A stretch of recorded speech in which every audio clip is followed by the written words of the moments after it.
இந்த விழா வேள்பாரி என்ற நூலினுடைய வெற்றி விழா என்பது மட்டுமல்ல,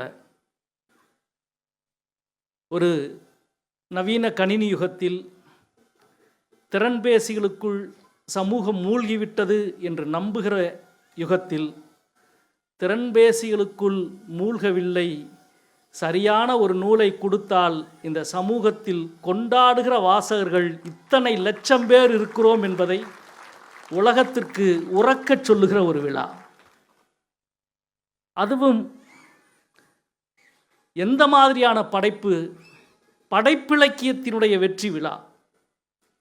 ஒரு பொழுதுபோக்கு இலக்கியமோ அல்லது சமையல் கலை நூலோ அல்லது ஆன்மீகம் சார்ந்த நூல்களோ பல லட்சம் விற்பதில் ஆச்சரியமில்லை. ஒரு நல்ல இலக்கியம் தந்தால் அதை எவ்வளவு தூரம் மக்கள் தூக்கிச் செல்வார்கள் என்பதற்கு வேள்பாரி மிகச்சிறந்த உதாரணம்.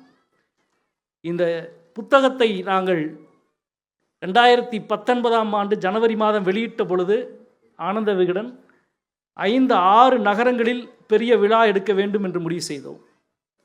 ஆனால் சென்னையை தவிர எங்கேயும் எந்த விழாவும் நிகழவில்லை. ஏன்னா அடுத்த மாதம் தேர்தல் வந்துருச்சு. அப்படியும் தேர்தலில் போட்டியிட்டு நாடாளுமன்ற உறுப்பினர் ஆகிட்டோம். இந்த வெளியீட்டு விழா மட்டும்தான். அதற்கு பிறகு திருச்சியில் களம் அமைப்பை சார்ந்த நண்பர்கள் ஒரு கூட்டம் நடத்தினார்கள். எந்த கூட்டமும் நடக்கவில்லை. ஆனால் 5 ஆண்டுகளில் இந்திய வாசக வரலாற்றின் சாதனையை நிகழ்த்தி இருக்கிறார்கள் வேள்பாரியினுடைய வாசகர்கள். அதே போல் எந்த இலக்கியம் பரபரப்பான துப்பறியும் நாவலா? எந்த இலக்கியம் அறம் பேசும் இலக்கியம், அறத்தை கொண்டாடுகிற இலக்கியம்?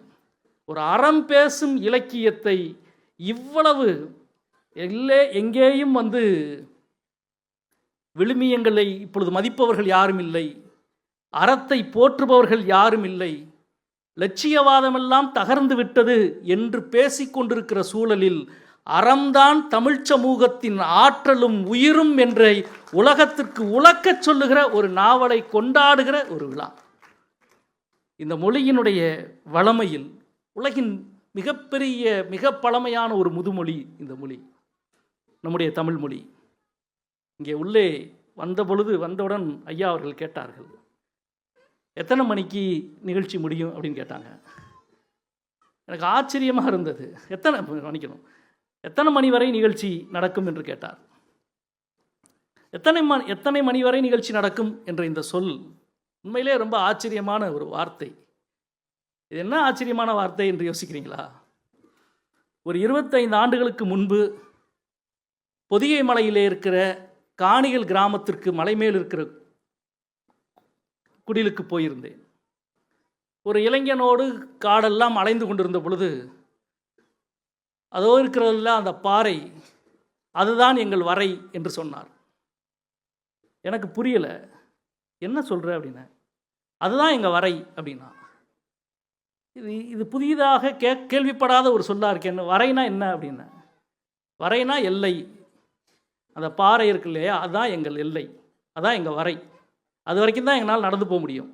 அந்த பாறைக்கு மேலே எங்களால் போக முடியாது. அந்த வரையை தாண்டி மேலே நடந்து போகிற ஆடுகள் இருக்கு இல்லையா, அதுதான் வரையாடு என்று சொன்னார்.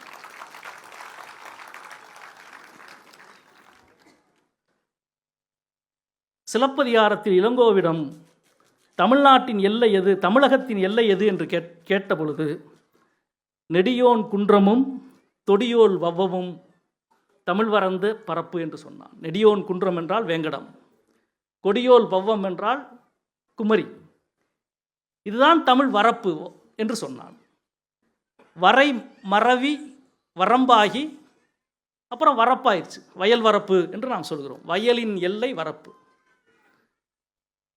அதாவது இந்த சொல் ஒரு 5000 7000 ஆண்டு பழமையான ஒரு சொல்லாக இருக்கலாம். ஆடுகளை மனுஷன் கண்டுபிடிச்சிட்டான். இது செம்மறி ஆடு, இது வெள்ளாடு, இது மலையாடு. இது மலையிலே உச்சியில் போகிற ஒரு ஆடாக இருக்குது. இதுக்கு என்ன பேர் வைக்கலாம் அப்படின்னா, நம்முடைய எல்லையை தாண்டின ஆடாக இருக்குது, நம்முடைய வரையை தாண்டின ஆடு, எனவே வரையாடுன்னு பேர் வைக்கலாம். அதாவது ஆட்டுக்கு பேர் வைக்கிறதுக்கு முன்பு இருந்த ஒரு சொல் வரை. அந்த சொல்லை தூக்கிட்டு உள்ள இங்கே வந்தோடனே எத்தனை மணி வரைக்கும் நடத்த போகிறீங்கன்னு கேட்குறாரு. இந்த வரை என்ற சொல்லினுடைய நீளம் இருக்குல்ல, நாம் பயன்படுத்துகிற ஒவ்வொரு சொல்லும் 10,000 ஆண்டு பழமையான சொல். உலகின் எந்த மொழிக்கு இந்த இவ்வளவு பெரிய வளமும் வரலாறும் தொன்மையும் தொடர்ச்சியும் இருக்கும்? சிலப்பதிகாரத்திலே வரை மருவி வரம்பாயிருச்சு. சிலப்பதிகாரத்துக்கு முன்பு இருந்த வரையை இப்பொழுது வரை எவ்வளவு கூட்டம், அதுவரை இருக்கிறது கூட்டம். 9 மணி வரை நடத்தப் போகிறோம் என்று நீங்கள் தினசரி நாம் பயன்படுத்துவதில் 50 முறையாவது வரை என்ற சொல்லை பயன்படுத்தணும். இவ்வளவு பெரிய ஒரு முதுமொழியில் இந்த முதுமொழியின் முதல் மகாகவியை பற்றி பேசுகிற ஒரு நாவலில் இந்த தமிழ் சமூகம் இவ்வளவு பெரிய வாசக பரப்பை உருவாக்கி இந்த மொழியினுடைய வளமை பழமை நாம் வாழ்கிற இந்த காலத்தில் நாம் பார்க்கிற சூரியன் மிக பழமையானது, நாம் பார்க்கிற நிலவு மிக பழமையானது, நாம் நடக்கிற நிலம் மிக பழமையானது, நாம் பேசும் தமிழ் மிக மிக பழமையானது.